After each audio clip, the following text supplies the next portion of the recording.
like a kid in a movie whose parents get murdered. She's just waiting for her revenge. Honestly, just plotting her revenge. Yeah. Like young Michael Corleone in The Godfather. He's just waiting. Bruce I'm going to come Wayne- back. Bruce Wayne outside of a movie theater, Yes.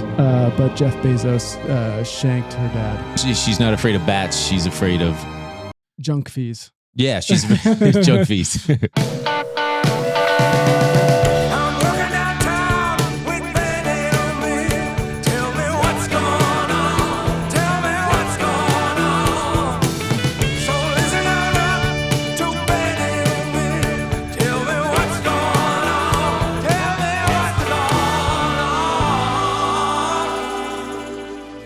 Wow. Welcome back, everybody. What a difference a shirt can make, huh? Can we all take a minute to look at Ben? Yeah. I mean, he went from father whose son died and didn't own a suit to maybe the hottest substitute teacher I've ever had in English class. Hey, I'm your substitute. He sure is hot, but God, he's dumb.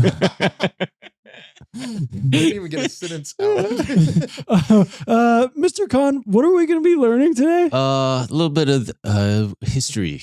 We're going to talk about This is English class. Oh, yeah. Well, history of English, things like that. Oh, history of English. Yeah. That could be interesting. Speaking of history of English, folks, we got a great episode for you today. Hopefully by the time you see this, we will have...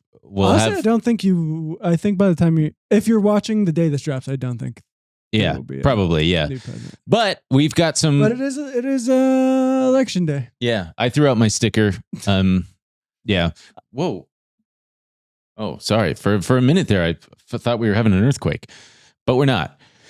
My chair was bumping into my desk. I'm going to talk to the superintendent. I do not want substitute teachers. Go ahead, like talk to the Super Nintendo. See what I care. But so also, hey, I got some exciting news that I'll share in the bonus, today's bonus. But you don't even know. You don't even know. I'm just trying to get the promo out, which I believe you can find at benandemilshow.com. Gotcha. But today we're talking about Lina Kahn, no relation to me. It's a different spelling. It's the wrong spelling. And how she do be making waves, and we are here for it, Queen. And also, man, there is some big potential fraud. I think it's safe to call it actual fraud. SMCI stuff? Yeah, Supermicro Computer Company. I will be guiding you through that fascinating story that's been going on. And man, talk about destruction of a company's stock and value. And they're reporting earnings like right now as we do this. So I'll check as we're doing this. If we have time, we might talk about locking a CEO's ass in jail. Oh yeah, there's also some guy. Oh man, this one's hilarious. Yeah, he got spanked, and his shiny red butt is going to jail for 10 months, and he's got to pay money for don't spoil it. Oh yeah, really, but it's the whole story. We'll get to it. But yeah, folks, we also got stay tuned for the comment of the week. We're going to be talking about that. Gotta stay tuned. They're Stay really tuned good for that ones. comment of the One's week. really nasty and disgusting. Yeah, that one's pretty nasty and disgusting. There's a couple though. So, but before we do that, I didn't do any research on this one. I thought I would just kind of react live. This is a perfect day to talk about it. You know why? Because it's election day. It's already over. We can't be accused of hurting Kamala's chances at all. Yes. We are legally allowed to complain about Kamala Harris again. She stinks. Man, I can smell that BO from here. I've wanted to talk about this for a while because it's been going on since late July when Kamala got the nod to be the nominee when Joe Biden stepped his old ass down. But yeah, you're familiar with who Lina Kahn is, correct? Yeah, she's would you call her the chairperson or the head of the FTC? I think both are completely fine. Chairwoman of the Federal Trade Commission. Of the FTC. She's a lawyer. She went to Yale Law School, then was a professor at Columbia Law School, and worked for a bit in the Consumer Financial Protections Bureau before Joe Biden nominated her to the head of the FTC. Mm-hmm. It is important to note that when she was at Yale Law School, she wrote a very influential article in the Law Journal called Amazon's Antitrust Paradox, which is a nod to, sorry, this is going to be very, but Robert Bork's 1970s book, Antitrust Paradox, which has basically defined antitrust law in this country for decades, where it's just this laissez-faire, applying the consumer welfare principle, which is basically like, hey, look, as long as prices aren't going up for consumers in the short term, just let them fly. Let companies fucking merge, let them buy each other up. And that's why now when you do anything, if you rent a car, you're going, God damn, it looks like there's a lot of companies, but they're all just owned by two different companies.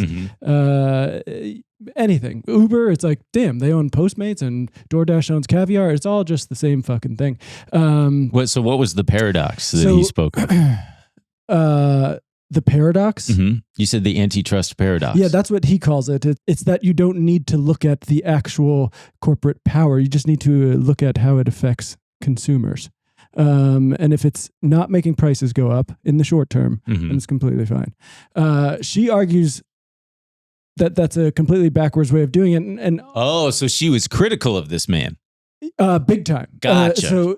Gotcha. So at this point, it's almost become common knowledge that this is the goal of companies. But places like Amazon, most tech companies, the goal is to offer up cheaper prices to capture market power, right? Everyone knows that, like, Uber, it was sick when Uber came out. You're like, I can take a $5 ride and, of course, get everyone on the app, shut down competitors, shut down taxis, shut down every competitor, and then you own the market and you can control it in whatever way you want. And then you jack up the prices. Right. So she's saying this is a completely backwards way of looking at it. She had some, there was obviously people attacking her for those views, and then some support from conservatives, some support from liberals.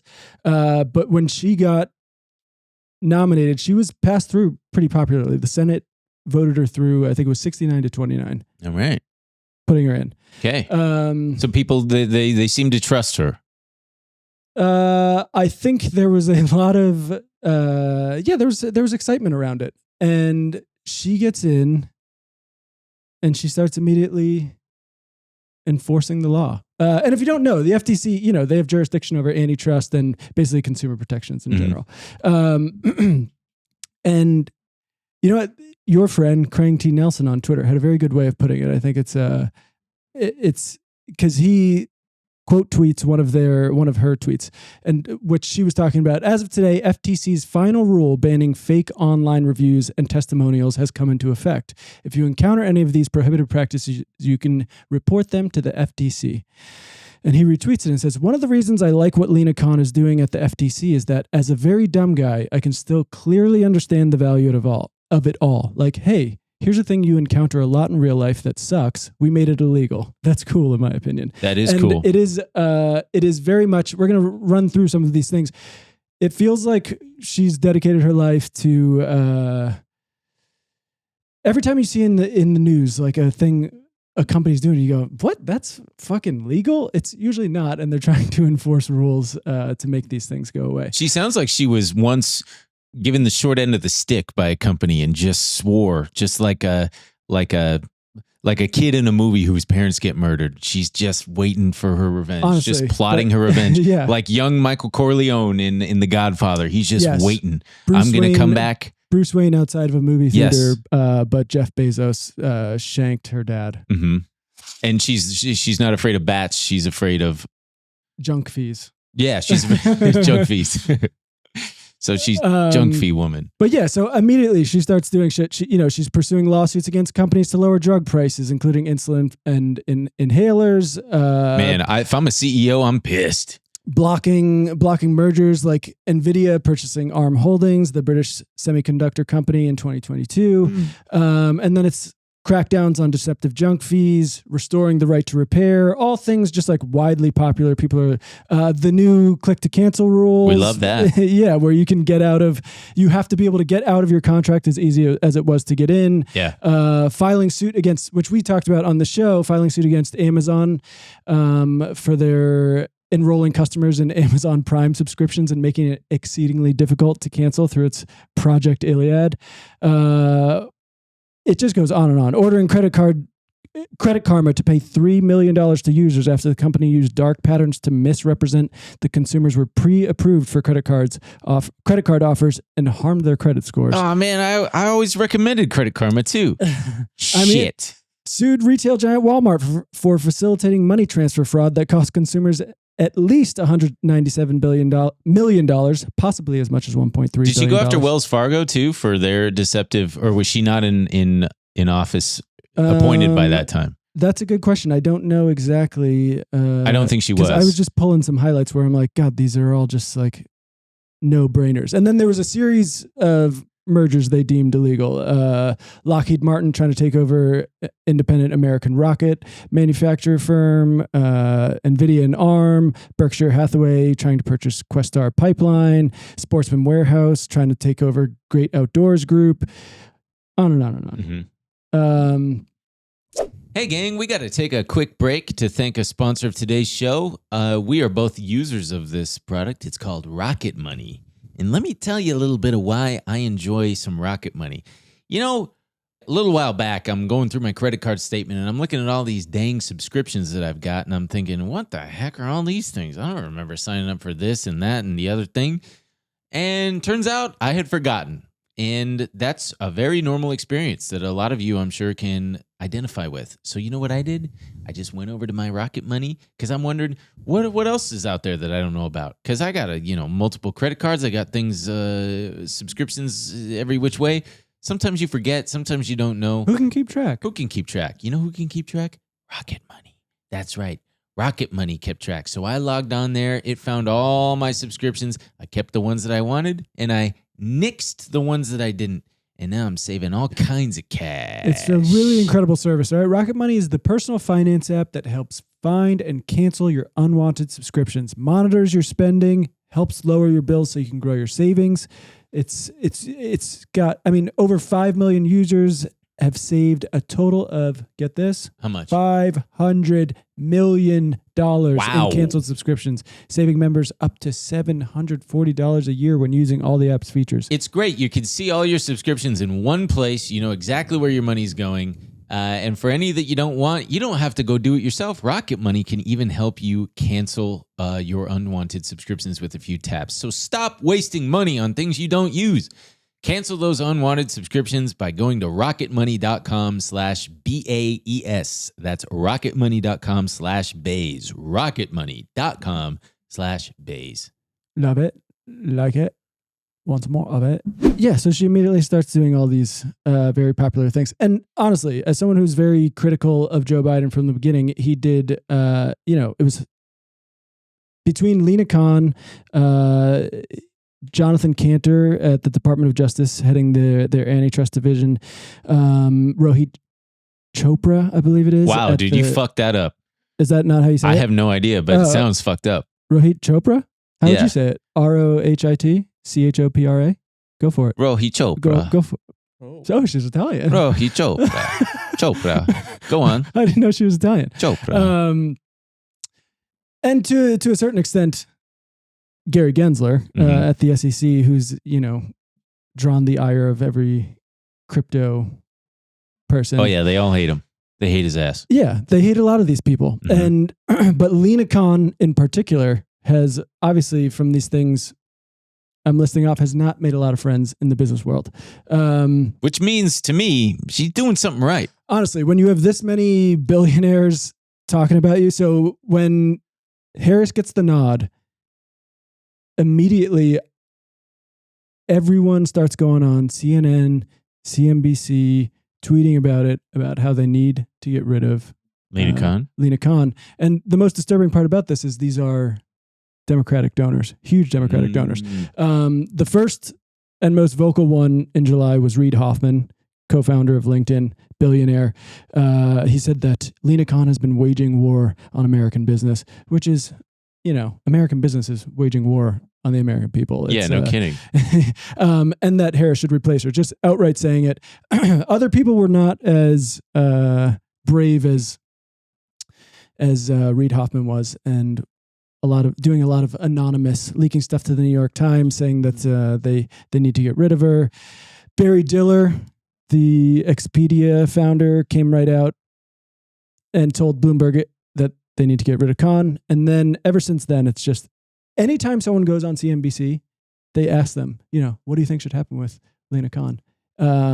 It's, Mark Cuban said, who's everyone's favorite benevolent billionaire. They think he's going to save us from Trump or something, which is unfortunate that we've gotten to a point where My billionaire versus yours. Yeah, everyone's like, please, that's the best we can do. We just need a nice billionaire. Also, the CEO of Expedia is probably pissed off because I believe Uber was poking around, considering acquiring them. Uber was going to acquire. There were Expedia. headlines recently that the rumor mills. Yeah, I mean that's the thing. This has been for decades, Democrat or Republican, no matter what the administration is, it's very laissez-faire when it comes to antitrust law and the way it's applied. And things have been very different.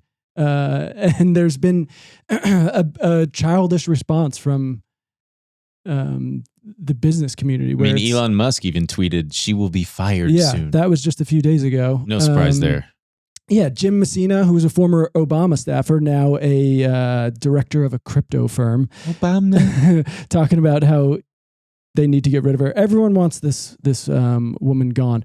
But the scariest part about all this is that it is the way that it's just such a naked example of a quid pro quo, where you were talking about people wanting to withhold donations and stuff like that. Reid Hoffman has given $8.5 million to super PACs that are now supporting Harris. One of those super PACs is already on the air with a Harris biographical ad. He helped convince Netflix co-founder Reed Hastings to give $7 million to the main Harris super PAC just this week, and he's going on a fundraising swing with Harris that's part of an effort to raise $100 million from tech interests. Boy, if you really want to have a successful dorky kid, you name him Reed, huh? Yeah, Reed. Hastings, Hoffman. Reed, come on. But this is it's just been insane to watch these people just freak out at just law being applied in any way, just upholding any kind of rule structure. Is it because they're pissed off at her interpretation? Do they say that she's interpreting the law in a way that is hostile to business interests, and that she's just getting in the way of like the House Oversight Committee? We were talking last night about how the House Oversight Committee was saying, oh, she's being partisan. And it's like, only... Go ahead. Well, you didn't... But I was going to say only... I think they would say a number of things. That I think they would say, yes, she's partisan. I think they would say that, yes, she has a wrong interpretation of the law. Mm-hmm. I think they would say... If prices are not going up for consumers, just get out of the way. Don't stifle American business. I think Mark Cuban has talked about how if we want to be the leader of AI, she needs to make sure she's not getting in the way of any of these deals and all of that. It's the same way, they're going after Gary Gensler. It's get out of our way. The getting is good. What are you doing? Why do you want to label these securities? Which, as a reminder, I mean, this is kind of in a different vein, but it still speaks to the same overall sentiment that these people have, where, hey, let business do what business is going to do. That exact attitude and that exact kind of policy has led us to what we're dealing with now. And I've said it before, with the microplastics kind of situation, where these same people are harping on, oh man, look what they've done. They've poisoned us. Yeah, due to your lackluster amount of rules and regulations that allowed companies to just poison water supplies and not have to uphold any kind of stringent rules around manufacturing processes and all this shit. It just, it really hurts my brain to think about. Probably due to all those damn microplastics. I welcome them though. They're swimming around in there. They're having a good time. They make me happy. You feel good about them. I feel good. You want less government intervention. Give me more microplastics. Let the businesses pollute the entire food supply with microplastics. My balls feel full. Yeah. Like RFK wants to get rid of the fluoride in the water. And at first blush, I'm like, yeah, okay, fine, sure. I don't need harder enamel. Because that's the whole thing is like, yeah, we've got... I genuinely have no idea what the fluoride in the water is me either. For us. My dentist, I asked my dentist one time before he retired, he said, yeah, it's mostly harmless. Yeah, they put some fluoride in the water to help the population's teeth. And I'm also like, who cares? Why do we need stronger teeth for?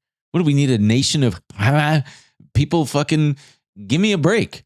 Fluoride can be harmful if consumed in excess, as it can cause a number of health issues, including dental fluorosis, skeletal fluorosis. That sounds spooky. Neurotoxicity, genetic damage. Anyway, yeah, I don't need it. I'll go get it when I go to the dentist. Fuck it. Hey, gang, we got to take one more quick break to thank our sponsor of today's show. It's MooMoo. We love MooMoo. I use MooMoo. You should use it too. Whether you're a beginner, whether you're a novice, an amateur, or all the way up to a professional, you really should be using MooMoo. It's got everything that you could need and more.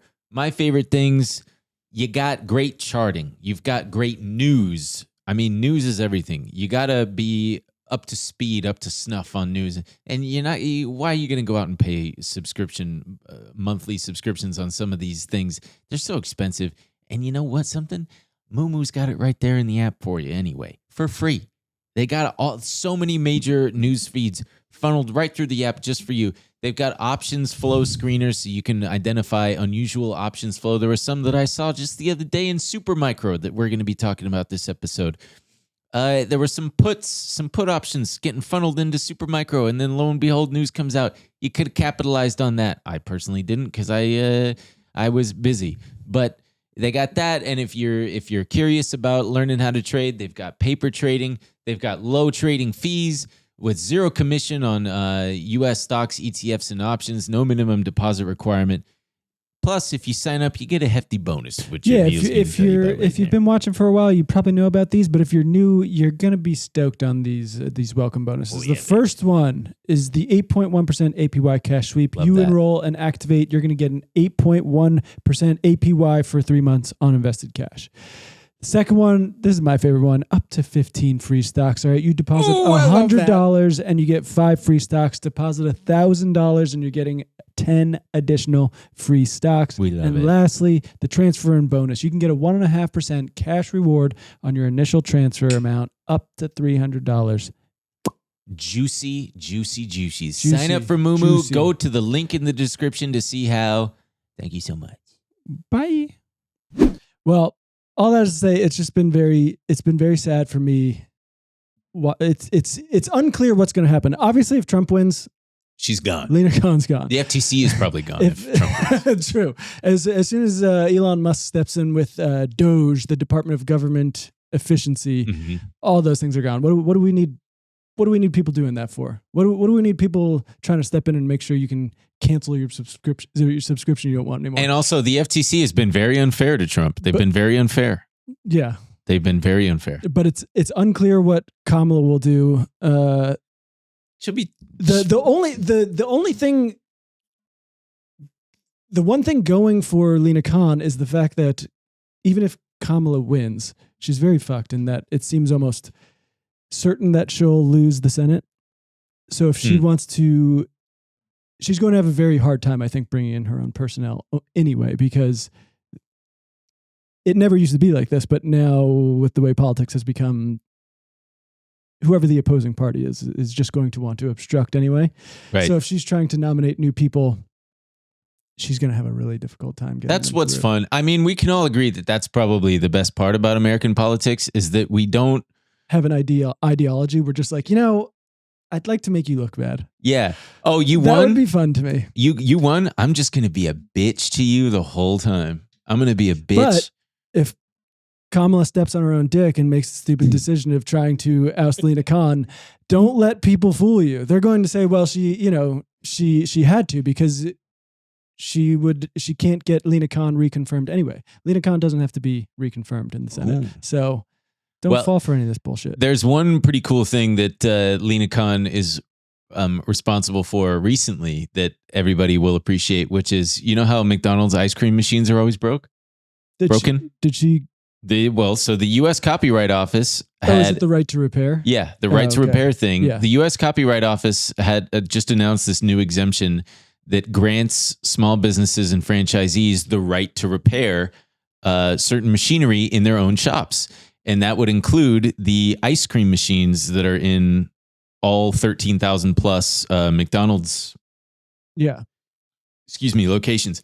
And so, back in March, Lina Kahn's FTC submitted a comment to the Copyright Office asking to extend the right to repair certain equipment, including commercial soft serve machines. I mean, this is the most frustrating thing.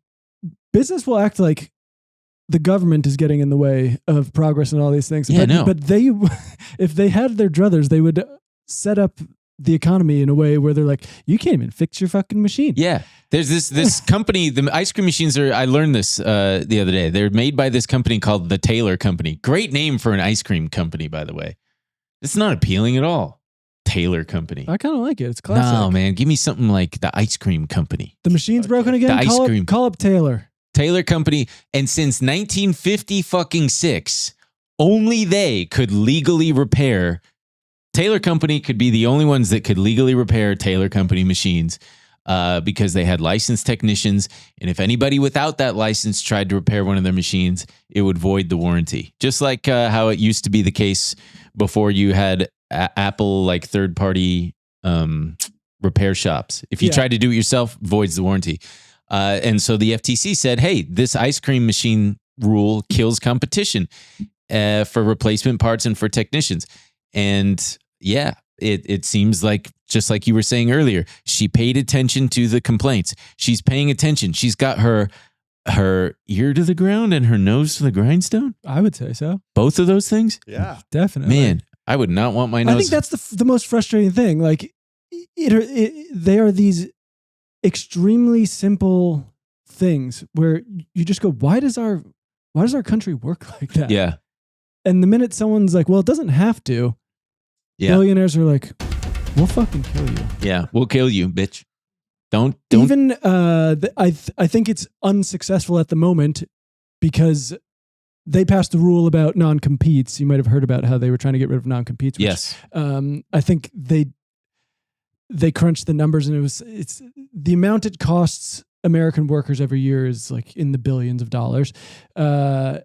They made a rule against non-competes. Huge win. I think a court in Pennsylvania upheld it, but then it got overturned in Texas or something like that. So it's still in limbo. But all of these, I mean, it would take forever to read out all of the things they've gone after. But you really should take a look at the way all these things she's fighting for. Yeah, I wish she would next go after the terrible user interface on the iPhone voicemail. Whenever you get a voicemail and you go to listen to it, here first. Lina, if you're out there, I'm sending you vibes telepathically to fix that, but also fix the whole enough. The green text bubble thing with Androids and iPhones, extremely anti-competitive. Yeah, not cool. Extremely anti-competitive. She might be going after him. I was just in a fucking group chat the other day. One person out of like 20 had an Android, so it fucked up the whole experience. One person sent a GIF, and then I get so many texts saying so-and-so liked that thing. Didn't they fix it with the RCH thing? I have no idea. I think with the new update, they might have fixed it. It's still going to be green, but I think it'll interface like a iMessage, maybe. I don't know. But yeah, it's a bunch of crybabies. Amazon and Meta, who were named in her Law Journal article, have been every time the FTC tries to go after them, they say that she needs to recuse herself from any of these things because she's biased. It's like, in what way? But that's the thing. It's not. They're making it seem like she has a personal vendetta against them, like she has a personal bias against them, like she's like.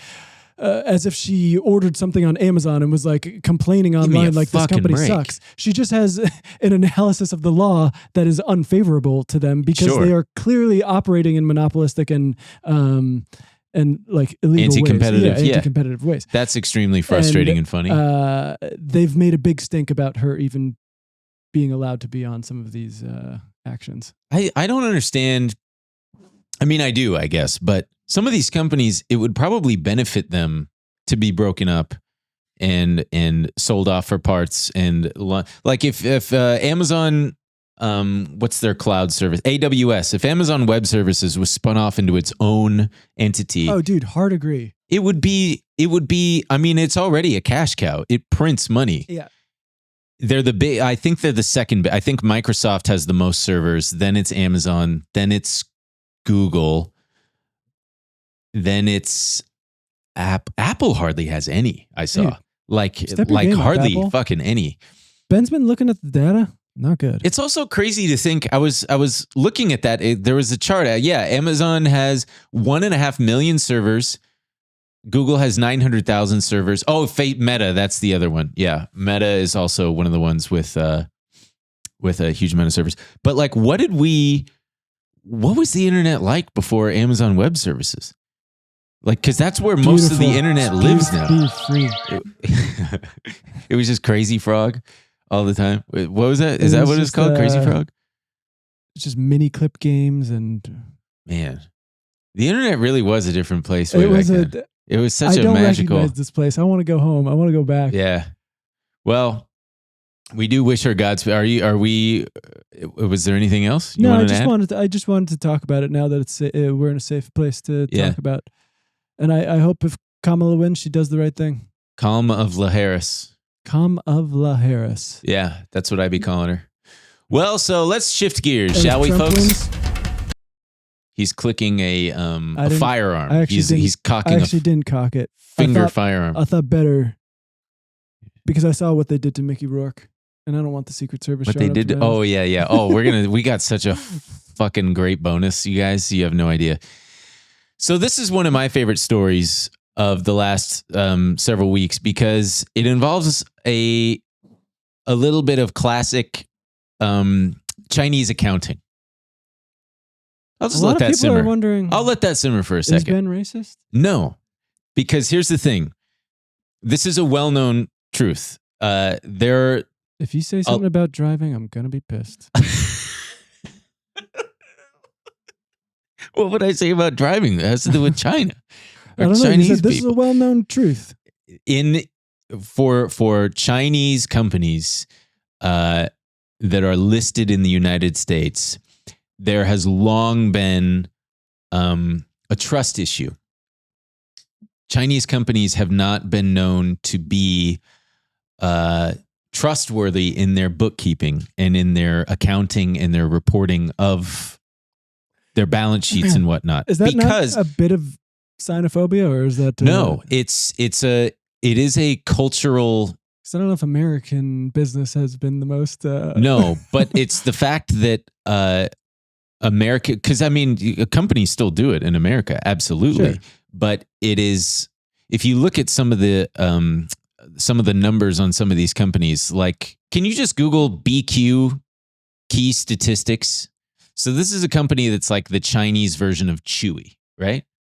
And it is currently valued at $4.5 million. But if we scroll down just a little bit, let's see what a boring name for a pet company. They're claiming over $700 million in revenues and $100 million in cash and only debt of $67 million. So either the market is totally, totally wrong, or there's something fishy going on. This is probably a bad example because there's others that try IQ instead. He picks his own example. IQ, well, because it's been a while since I've looked at. It's been a while. And then there you go. Okay, so here's a better example. IQ is like the Chinese Netflix. It's valued at $2.3 billion. More fun names. Yeah. It's valued at $2.3 billion. They're claiming revenue of $31 billion. $7 billion in cash, $16 billion in debt. It's just, I encourage you guys to go out and do some Googling on the phenomenon of American listed, China-based, Taiwan-based companies. It's nothing new. We want you to join the B&E accounting team. Do your own homework. Go start researching Chinese companies and let us know what you find. And Supermicro is just the most recent, very, very public iteration of this. So Supermicro is a company that they've been around for like 30 years, 20, 30 years, something like that. The CEO is the founder. They're currently based out of San Jose, but it's Taiwanese in origin. They've got a big footprint in Taiwan, but they make servers. They make server racks, and in particular, they make liquid cooled ones because these things got to stay cool. Yeah. And NVIDIA is their third largest customer.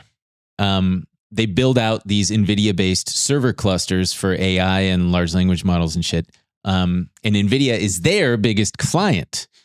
They were valued at $70 billion. Excuse me. The stock went up 2,000% in the last 2 years, and it was of the AI. yes, and it was extremely fucking gruesome for me to watch because before it split 10 for 1, it was trading at like $45, and it was at 52-week highs at the time, and I thought, oh man, I missed the boat. And then it just kept fucking going. It went from $45 to $450 to like $700 and then they did a split, and it was just insane. And in March of this year, they were added to the S&P 500, which incidentally marked the top for the stock. Whirlpool, which is right when he got in. No way. Whirlpool, the appliance company, was taken out of the S&P, and RIP S&P. That's pretty good, man. Thank wow, you. That's Just very came up good. with that. And Supermicro was added in its stead, and now they're valued at about $13 billion. And so it's a little bit sketchy because it calls into question a bunch of things surrounding the hype with AI and NVIDIA in particular, because as you'll see as I'll roll this out for you, it's possible that this might just be a canary in the coal mine, so to speak. I fucking hope so. I don't, because man, that would be fucking bad for everything and everyone. But I also kind of don't think that that's the case.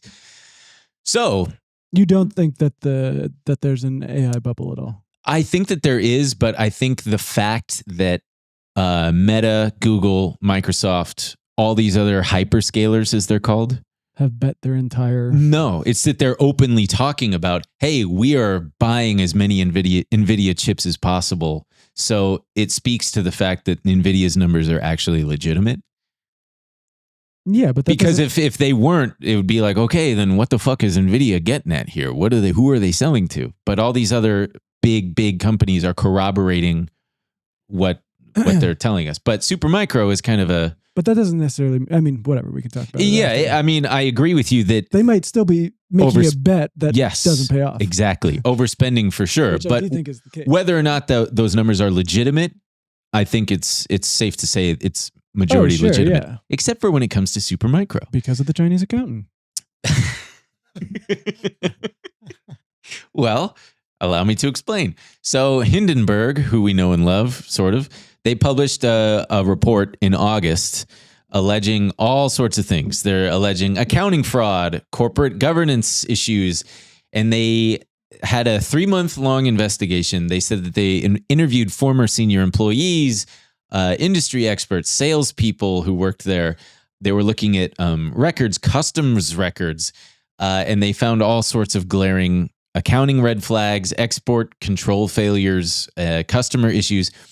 And they rightfully remind you right off the top that Supermicro was delisted from the NASDAQ in 2018. Keep in mind, folks, to be listed on something like the NASDAQ, you have to adhere to rules. You've got to have a certain stock price. You've got to file regular quarterly and annual reports with the SEC. You've got to be compliant. You've got to follow these steps because otherwise, anybody and their mom can list a company on the NASDAQ. Which I think should be allowed. That people and their mom should. If you and your mom go down and you're like, can we get listed? They should let you. You can on the pink sheets, man. You can do it over the counter. I want to be on the NASDAQ. Yeah. So in 2018, they were delisted for failing to file financial statements, and they were charged by the SEC in August of 2020 for widespread accounting violations related to a whopping $200 million in improperly recognized revenue.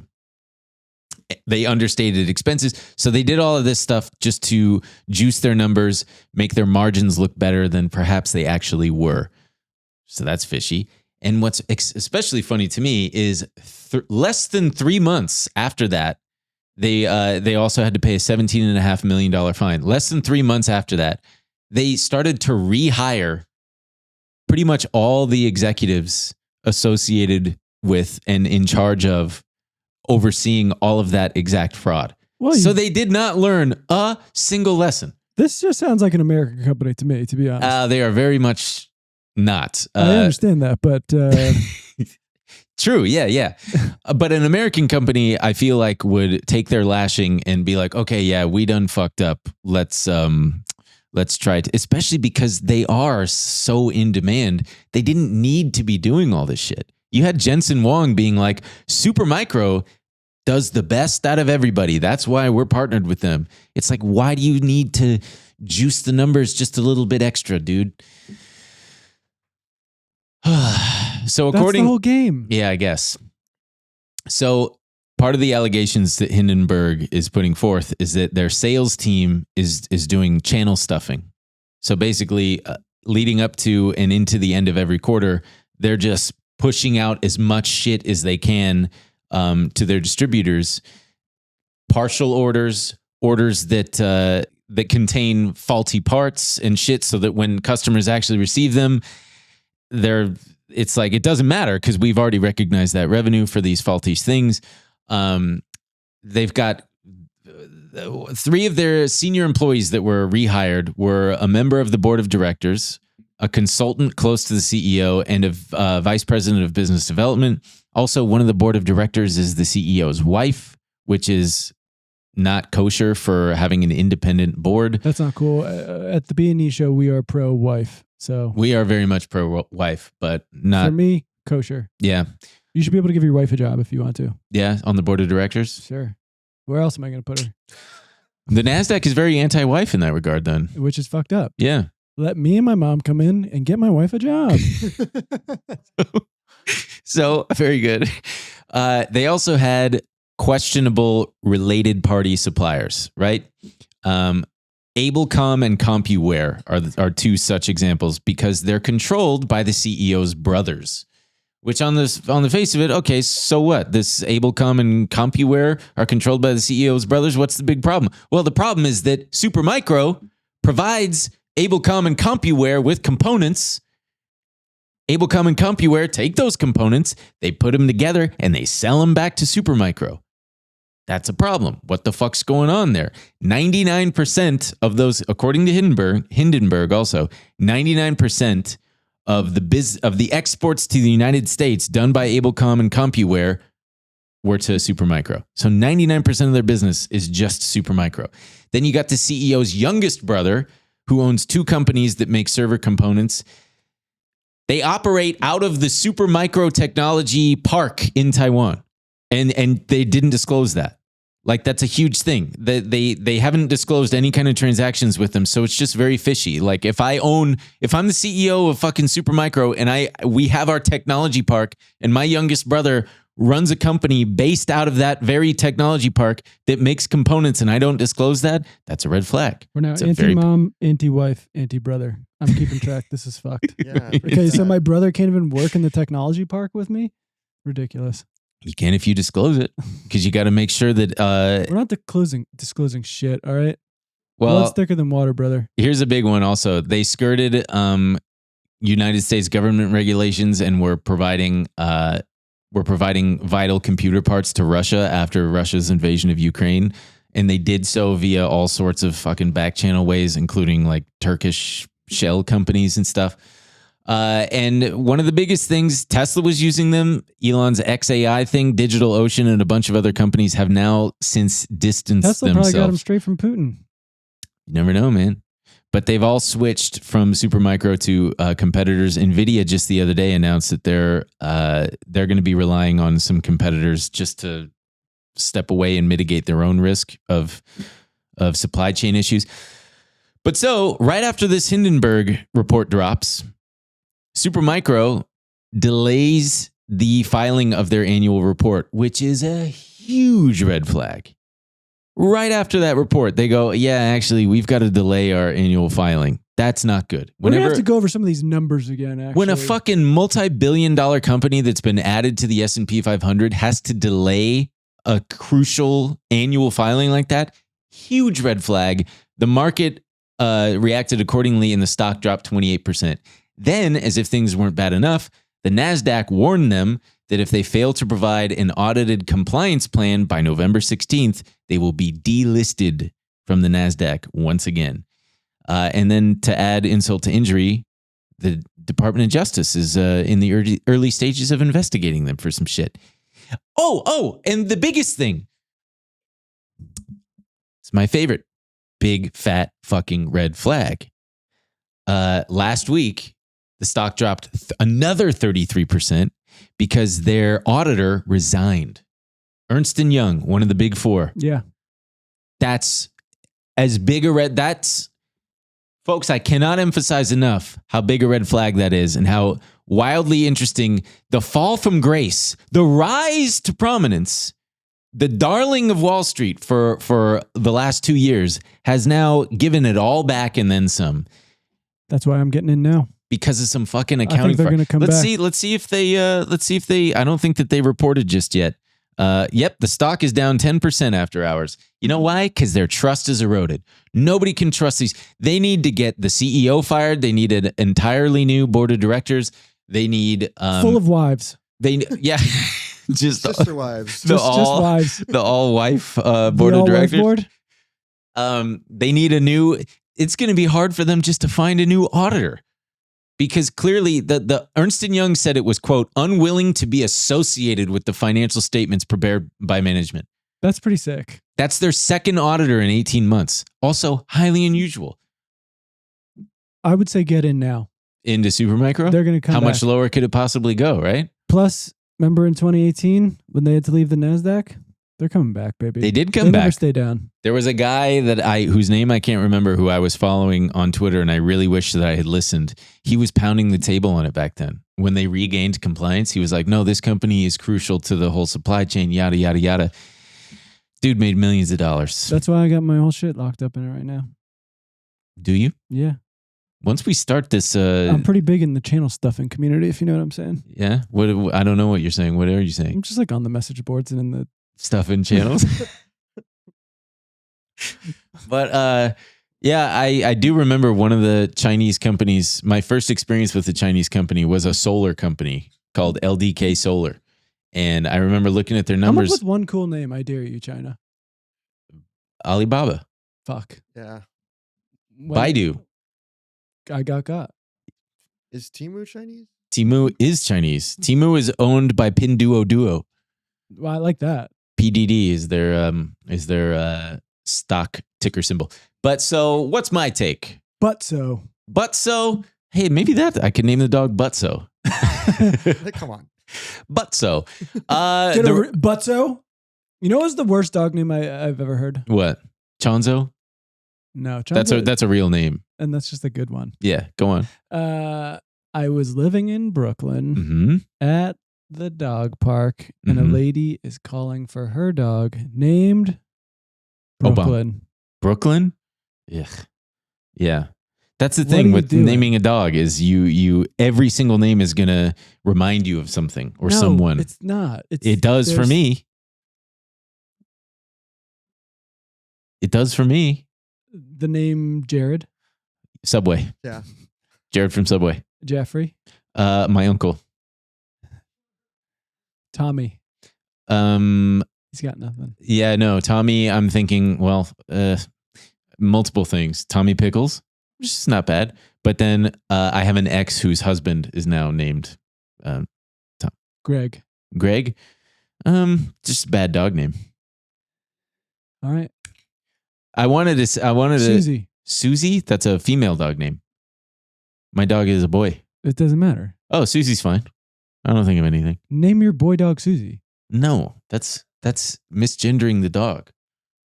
I'm kidding. I was thinking Butter, actually. We'll go over that in the bonus. I fostered a dog. And Nancy. You don't get to pick the names. Yeah.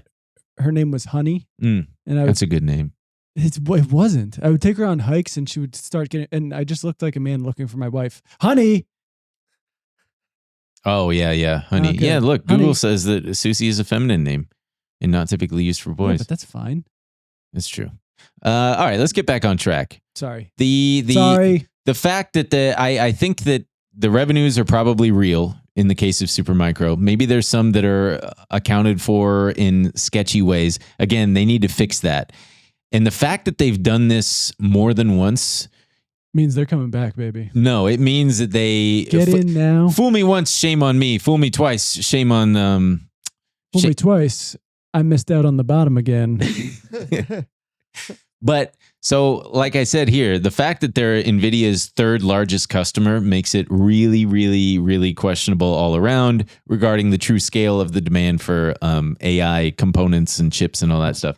Because also, I learned Jensen Huang and the CEO of Supermicro have been friends and have known each other for 30 years. If you tell me they were working in the same technology park, I'm going to throw my fucking computer across I the don't room. think that they did. And part of what's sketchy about NVIDIA, just as a side note, because the wives on the board, the wives on the board and the brothers. Well, yeah, I mean the Nasdaq, they're fighting an uphill battle because the Nasdaq is famously anti-wife, anti-brother, anti-mother.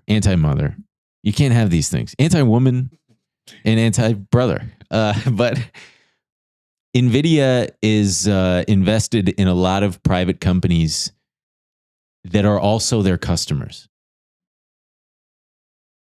That's sketchy. Now you've got my attention.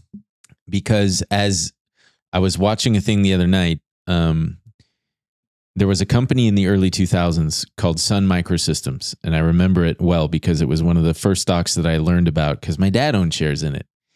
Sun Micro had a similar huge, they were one of the biggest winners of the dot-com bubble. And they owned pieces similarly of some of their own customers.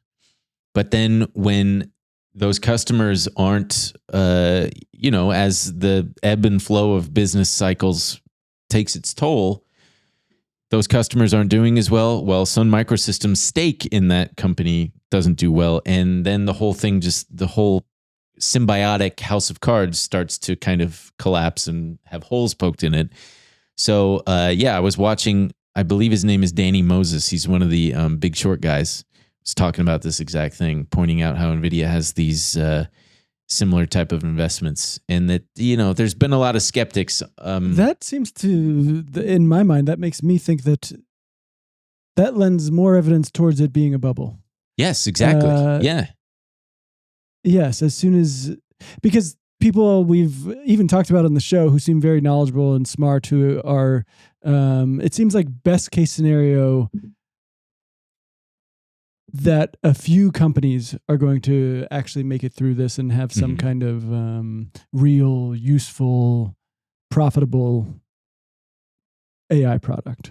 But all of these other people vying for a seat at the table are just going to fall away because there's just too many people trying to get in. And so when all of these companies start to go away and it all just, the foundation falters. I think seems like there's going to be reverberating effects. Speaking of companies finding success, I just read about just under for like I want to say $650 million, something like that. There was a large language model that just got bought up, a legal text one.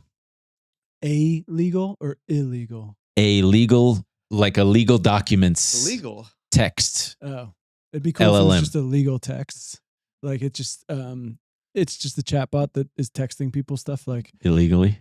Do you have the fentanyl? Yeah, just trying to lure people. And that's my idea. Don't take that. I think here's how you make a bomb. Yeah, how to make a bomb. LLM. And then let's see. So let's get to the last. Speaking of also the marking the top, Intel was just kicked out of the Dow Jones and replaced by NVIDIA. Well, come on down to the Nasdaq. Bring your mom. Let's see if we can. The S&P marked the top for old Supermicro. I wonder if the same thing is going to happen with NVIDIA. I doubt it. This one's fun. So don't be like Scott Murray, right? This guy. This is fun and funny. Be fun and funny. It actually is pretty funny. So this guy was the CEO. He was once the CEO of a couple publicly traded companies, and then in like 2007, he starts this. Capital management company called Trillium Capital. My name is Scott Murray. I'm the CEO and founder of Trillium Capital. And this dingus... Do you think it's a reference to The Hitchhiker's Guide to the Galaxy? Ooh, maybe. Are you Googling it without looking? Yep. Wow. You can type without even looking. Was it Trillium or Trillion? Trillium. Oh, then no. Yeah. Well, okay. Why? What was Hitchhiker's Guide? He just typed in absolute garbage. That's No, what I was didn't. coming. I didn't even look. I didn't even spell anything wrong. Oh, you did. Hitchhiker's Guide to the Galaxy. No, you wrote Triulium. No, I didn't actually. Yeah, you did. Well, you guys will never know. Who cares? Well, so it was in April of last year. He decides to go out and buy 300,000 shares of Getty Images because Getty Images was, and I believe still is, publicly traded. And he starts issuing press releases through his investment company, and he starts sending emails to Getty executives, pushing them to sell the company and also to add him to the board of directors. He's going, please, sell Getty. I think it'd be a good idea to sell a company. Also, can I come be on board of directors, please? And what about my wife? And my wife too, maybe, please? She's really sweet. And they say, no, don't you know we're on the NASDAQ? It's a very strong anti-wife. And don't even get us started on your mother. And if your brother works in the same technology park, I swear to I swear to God. The Trillium Capital Technology Park. So they reject him. He starts losing money on his Getty shares. And then he's panicking. And so what does he do? Instead of just selling the shares and taking his loss? No, he puts out another press release announcing that he is taking over Getty for $4 billion. He puts out this press release. You can't fire me. I buy the company. Yeah. Oh, so you're not going to allow me on the board of directors? Fine, I'll just buy the whole company for $4 billion. Whenever I get fired. Turns out I just bought the company. Yeah, actually, I just bought it. Joke's on you. I'm your boss. Yeah. But what's funniest to me is that Trillium Capital had a whopping $20 on hand. Okay, $20. He's on his way there. He's getting there. And that press release did work. His fake ass release saying Trillium Capital is making an offer to Getty Images. I think I remember even when this happened because it caused Getty stock to spike. And then he sold within 2 hours of that spike and made about $1.5 million. And then so the story didn't go away like he had hoped. News media outlets and stuff reach out to him. They're interviewing him, asking him how he's going to fund the takeover. And he just says, oh, yeah, no, this bid was real for sure. I'm really serious about it. He starts checking his pockets. He's like, I thought I had a 5 in here somewhere. I thought I had something. He says he's got deep relationships in the private equity space to make it possible. But then when it all came down to it, his lawyers said that he, quote, he offers no excuses for that conduct beyond the fact that he simply panicked and compounded his initial poor choices. He goes, I love that. I love it. Yeah. Your Honor, he just panicked.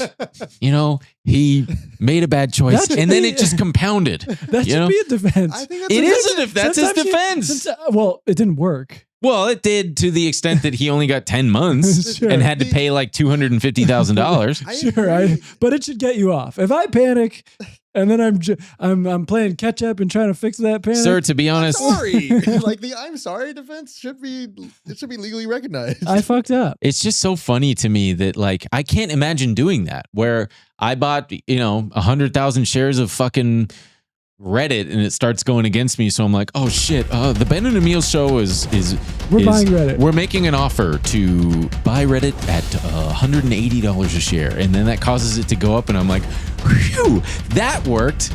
How can you not? This guy, if you're smart enough to have a capital investment company, surely you've got to realize that there's going to be consequences to putting out a fake takeover bid offer for a publicly traded fucking company. Some of these guys, man, that's the thing. So we talk about this so much on the show. There's some kind of sickness. It's pathological. Really, it's like truly. You're watching Elon do it right now so he was getting in trouble with those $1 million donations we were talking about. Yeah. Right? He's getting in trouble for running an illegal lottery, doing all these fucking things, and then so now he's just bullshitting around it and saying, oh, it's not a lottery system. It's not a lottery. And basically just saying he's committing fraud. He's like, I don't know. Then we'll delay him on the fraud charges. That's a whole new charge. And then by that time, who knows? Maybe the election will be over and Trump will have won. I'll get a pardon, whatever. There'll be a whole new DOJ. It's just, you can't fucking stop. I mean, if there's one argument against billionaires, it's the fact that at a There's certain only one, and this is it. if there's going to be one, this is the one that I might choose. And this is just, don't get mad at me because I haven't thought this through. Okay. Much like the Getty guy. Speaking. I'm just talking. He's panicking right I'm now. Let panicking him right now. panic. and doubling down and tripling down. If there's one argument to be made against billionaires, it's the fact that if you can accumulate so much wealth so as to become untouchable by fines and all sorts of rule, like Elon Musk, he can do whatever the fuck he wants. Because what's going to happen? Oh, they're going to fine him $500 million or I'll $1 tell you billion. what's gonna That's happen. a piss in the bucket. Kamala's going to get elected, and then he's going to go to jail or worse, killed. He's not going to. That ain't going to happen. That ain't going to happen. Oh, Just speaking of the brain, something's wrong with these guys fundamentally. the brain. Something's wrong with these Something's guys. wrong with these cats fundamentally. They're We good. all remember the guy who sailed the 20-footer, the 180-footer. Oh, what? Yes. Well, we is that all in might not. It was on a different iteration of the show. Yeah, that was one of our very first episodes. James Cordier Because there's nothing we love more than a fuck than a up. crying billionaire. Oh, dude. Well, this guy's not a billionaire. That's the thing. True. Even So, worse. You're going this to is- cry with not $1 billion. Yeah, this was a real special one, folks. And for those of you who don't remember or maybe weren't around for one of our earliest episodes, there was a guy named James Cordier, and his entire business model, he ran a successful fund wherein he... Not to be confused with other notable sicko James Corden. Oh, yeah, that guy's a sick Different freak. guy. James Cordier had a fund. I won't go into the specifics, but he was constantly shorting natural gas, and he was doing it unchecked, unhedged, basically with no safety net in place, to the extent that if and when natural gas had a sudden spike, he would be not only wiped out, but like end up owing more money on top of that. And that's exactly what happened, folks. He lost all of his clients' money, and to add insult to injury, they then owed more on top of it because that's how irresponsible he was being. So he lost everybody's money that he was managing, and he put out this famous apology video wherein he's just looking to the camera and he cries about Talking how sorry he his is. dad and how he's the captain of the ship. And I'm sorry. I didn't get to take you out on the boat. It's really something to behold. Should we watch a little bit I of want to it? see it. Okay, here, Google. it's just so long. It is Give me a long, but little we'll bit of it. watch a Yeah, little yeah. bit of it. I wanna We're at see the the end of man the cry. episode. Cordier. Maybe we can maybe Google or YouTube has that little part where it's most watched and it's just him crying. Yeah. You'll see. I want to thank you all for becoming part of our family. I wish you all the best.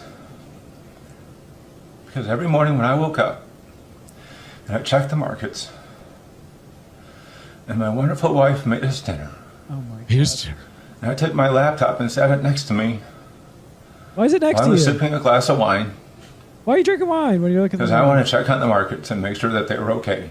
It's like checking on a baby. I am so sorry for not managing our ship and keeping her afloat. I bid you great luck and good health, and please feel free to call our office if you'd ever want to speak to any one of us. It's awesome. Right. I mean, that's just one excerpt from a very long apology video detailing, he doesn't even detail how he fucked up. He's just like, I fucked up and I'm so sorry. And he calls out specific clients by name. Anyway, he wrote a book. It's called like Confessions of an Options Seller or some shit. And yeah, I'm curious what the Amazon page looks like on this thing. Let's see. Yeah, there it is. Reflections of an Option Seller, that third one. Oh my God. Click on that. He Oh, put his face on the cover. That's crazy. yeah. He's like, remember my crying ass? Turns out I'm not crying anymore. Yeah. In his wow, they airbrushed the hell out of Yeah, his face. Can Jesus you zoom in on Christ. him again? In his memoir, Cordier takes readers behind the scenes of his life and career, sharing invaluable insights and hard-won wisdom gained from nearly 4 decades of experience. He delves into the challenges and triumphs of building OptionSellers.com, one of the most innovative and respected firms in the industry, and candidly reveals the untold story of its downfall in 2018. I kind of Christ. want to read it, to be honest, to hear him talking about, oh shit, oh fuck. What are some of the Damn, the ratings? 224 pages. You know that. That's you know that. crazy. Dude, that's a short ass You read. know that text is big as hell too. Oh yeah, man, what a Brutal. dingus! My beautiful wife. Go to My the beautiful 1 star. wife. Yeah, go to the No, I 4%, guess the 2-star 2 stars. reviews. This good book. information.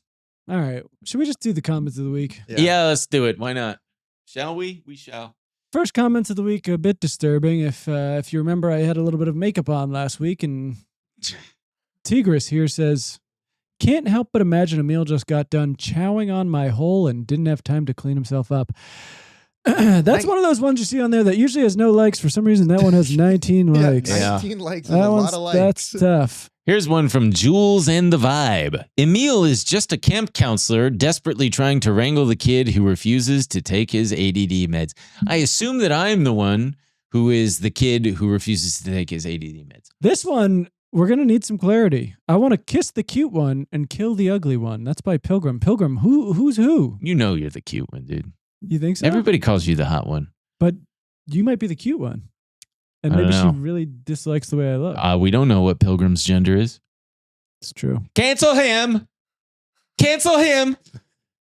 All right, folks. Well, listen, I just want to say I hope that no matter what the outcome of the election, you're doing okay and you find solace in this week's episode. I really, really thank you for watching or listening if you're out there.